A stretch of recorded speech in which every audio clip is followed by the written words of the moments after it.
انہوں نے ایک بات کی, انہوں نے کہا کہ جی نکالو عمران خان کو جیل سے اور اس کے بعد جو ہے پھر آپ الیکشن کراؤ, لیول پلینگ فیلڈ سب کو دو اور پھر دیکھو لوگ آتے نہیں آتے. تو میں نے اس پر یہ کہا کہ اگر عمران خان کو نکالو تو بھائی پھر آپ متحدہ بانی الطاف حسین کو بھی تو موقع دو. الطاف حسین کے جو چاہنے والے ہیں وہ بے شمار ہیں. یہ نہیں کہہ رہا کہ وہ غدار ہے, میں نے ان کو غدار نہیں کہا. الطاف حسین غدار نہیں ہے, والا مسئلہ الطاف حسین غدار نہیں ہے. پچھلے کتنے عرصے سے, کافی عرصے سے الطاف حسین کے مسلسل بیانات عمران خان کے حق میں آ رہے ہیں. الطاف حسین نے ہمیشہ اس کے حق میں بیان دیا, مظلوم کے.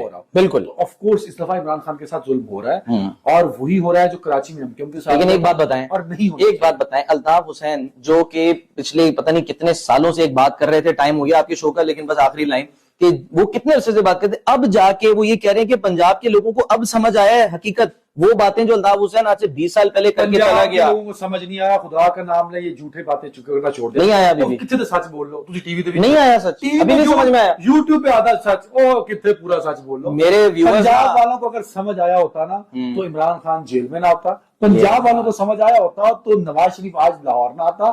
پنجاب والوں کو تاریخ اٹھا کے دیکھیے, ہم نے ہمیشہ بزدلی کا کام کیا. سوری ٹو سے, میں بھی پنجاب سے ہوں, بٹ ایسا کبھی بھی نہیں ہوا. میں صرف انقلاب کتابوں میں پڑھتا ہوں, مجھے انقلاب بہت رومانٹک لگتا ہے, لیکن دور دور سے میرا انقلاب سے کوئی لینا دینا نہیں.